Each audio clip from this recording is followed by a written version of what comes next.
Évtizedek óta mindig eljövünk ide, a március 15-ére Petőfi szobrához. 18 éve ezt félelem nélkül tehetjük. Most nem kell félnünk, nincs mitől félnünk. Akkor sem féltünk, amikor kisebbségben voltunk. Mi vagyunk többen! Mi, akik szeretjük a szabadságot, szeretjük az országunkat, akik féltjük és óvjuk a magyar demokráciát. Sokfélék vagyunk, de ebben egyetértünk. Ezért vagyunk itt. Mi, békeszerető magyar demokraták, konzervatívok, szocialisták és liberálisok, többségben vagyunk ebben az országban. 10-ből 9 magyar velünk tart. Mindazok, akik nem hisznek a két szemben álló és örökösen háborúzó Magyarország rémálmában. Mindazok, akik nem az ökölbe szorított kéz, hanem a kinyújtott kéz politikájának a hívei. Mindazok, akik jobban szeretik lerakni az utcakövet, mint felszedni és elhajítani őket.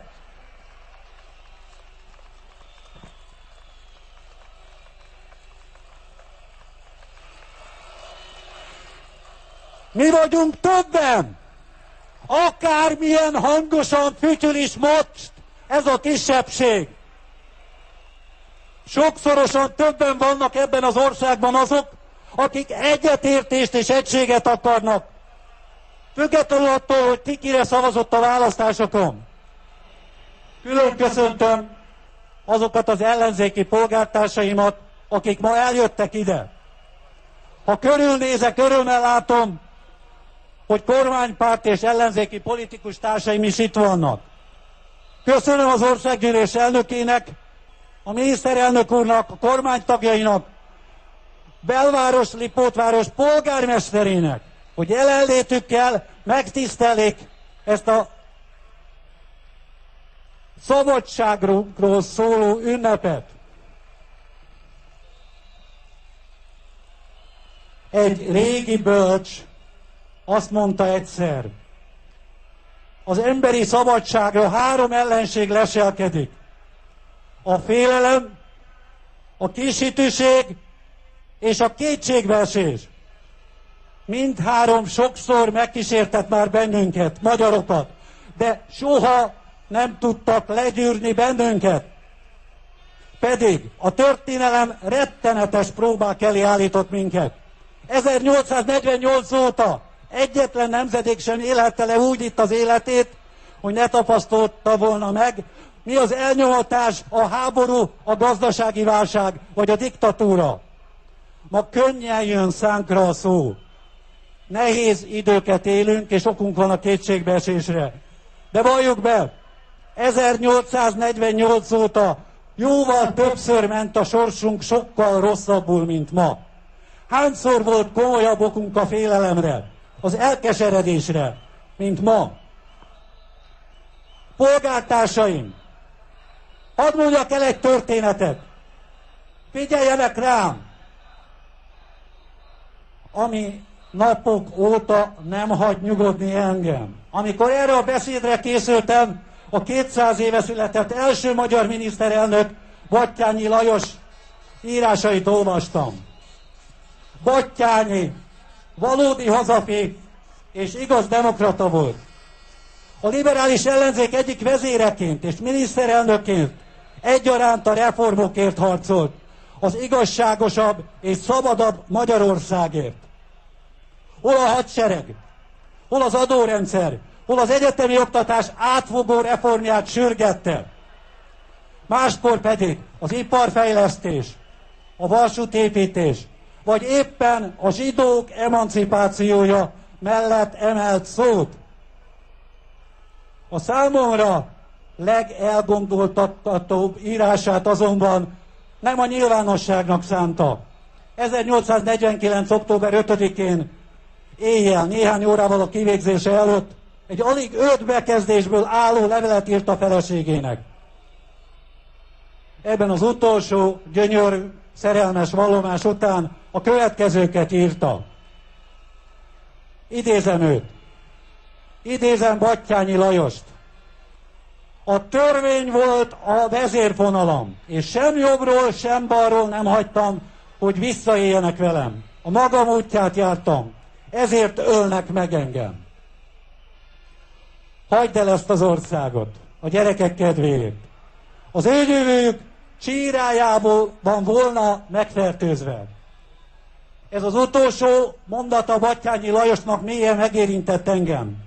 Ez a bátor férfi, aki másnap maga vezényelt sortüzet az őt kivégző katonáknak, halálának előestéjén elkeseredésében arra kérte a feleségét, hogy hagyja el Magyarországot. A legveszélyesebb, legnehezebb időkben sokszor alakult úgy a magyar nemzet sorsa, hogy az ország elhagyására csábított az elkeseredés. A levert forradalmak, a ránk kényszerített, majd elbukott háborúk után, vagy éppen a diktatúrák idején 100 000-ek vettek örök búcsút a hazától. Hányszor hallottam én is a barátaimtól a kádári években. Nem érdemes itt maradni, ennek az országnak nincs jövője. Bevallom, voltak olyan pillanatok, amikor úgy éreztem, hogy igazuk lehet. De ezek a pillanatok éppen arra jók, hogy elgondolkodjunk rajta, miért érdemes itt élni. A hosszú évek alatt sok 100 000, talán millió ember gondolta végig a saját sorsát, és vele Magyarországét. Az elsöprő többség itt maradt, és nem adta fel. Ezért nem tudtak végül soha győzni azok, akik félelmet, kétségbeesést keltve kívánták eltaposni a magyar szabadságot.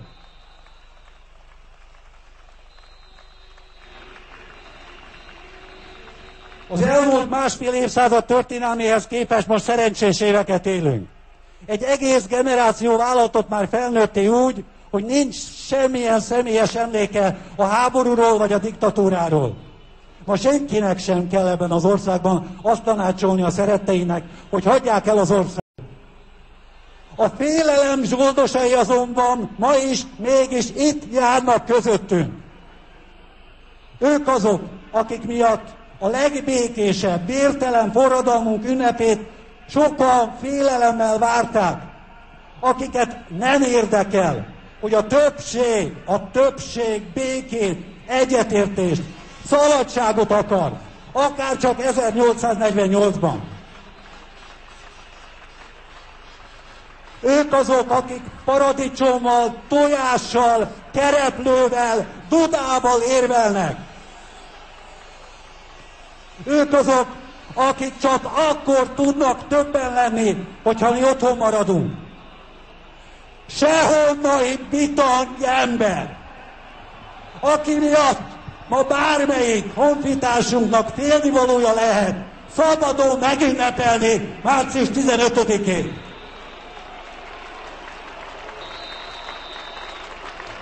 Ő miattunk, önök miatt kell újra és újra elmondanunk, hogy mi békeszerető, liberális, konzervatív, szocialista demokraták sokkal, de sokkal többen vagyunk, mint a demokráciát elutasító békétlenek. Budapestiek, barátaim! Március 15-én a békeszerető demokraták sokszor álltak szemben a kétségbeesés erőivel. Éppen 65 éve van annak, hogy Magyarország legjobbjai pártállásuktól függetlenül összefogtak, hogy együtt tiltakozzanak az ország háborúba sodródása és a nácibarát szélső jobboldal térnyerése ellen. Rájuk is emlékezzünk ma. Ők olyan emberek voltak, akik békeidőben a legtöbb kérdésben egymással szemben álltak. Ám, amikor végzetes bajba került az ország, mégis kezet nyújtottak egymásnak.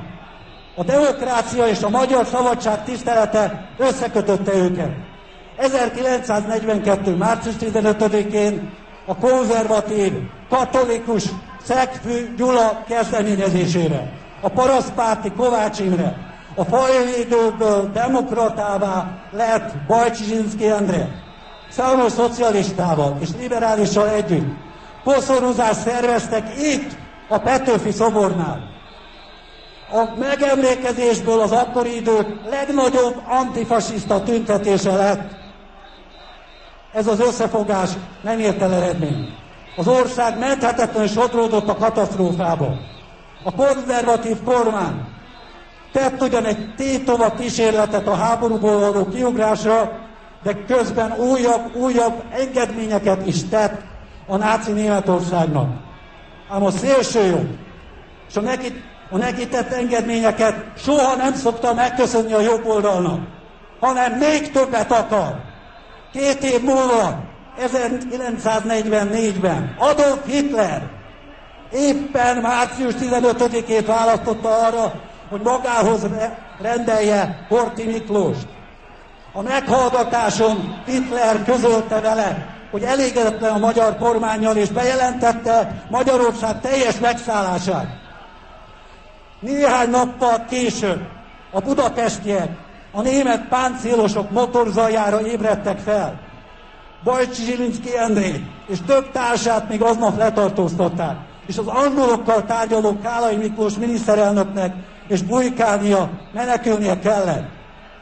A jobboldali kormánypárt szélsőségesei hamarosan szövetségre léptek a szélső jobboldali fanatikusokkal és a náci barát kollaboránsokkal, és koalíciót is kötöttek velük. Innentől egyenes út vezetett az Árpád-sávosok hatalomátvételéhez, a terror tombolásához. Szálos és bandája néhány hónap alatt sok százezer embert a halálba küldött. Kit a hitéért, kit a demokratikus meggyőződéséért. Még többeket pedig egyszerűen a származásukért.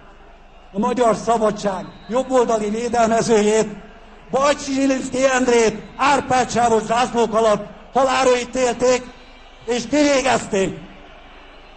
Aki Árpád-sávos zászlókkal akarja ünnepelni március 15-ét, az semmit nem tud a magyar történelemről. Semmit nem tud százezrek értelmetlen haláláról. Hiszek benne, hogy a többségük egyszerűen csak tudatlan ember.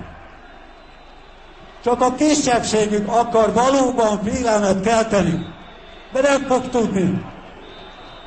A magyar szabadság ünnepén erről a helyről mi magyar demokraták azt üzenjük nekik, hogy nem félünk tőlük. Mi vagyunk többen.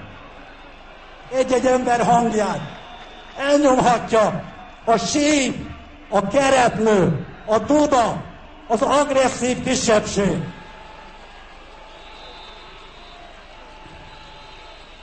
Mi, mai magyar demokraták, sok kérdésben éppen, hogy más nézeteket képviselünk, mint 1848-as és 1942-es elődeink. De egyaránt tiszteljük a demokráciát. Hiszünk a magunk és mások szabadságában. Mi szeretjük és óvjuk a szabad hazát.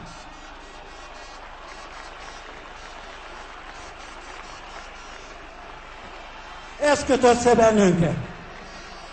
Ezért nem lehet bennünket legyőzni.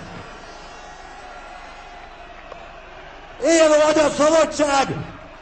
Éljen a haza!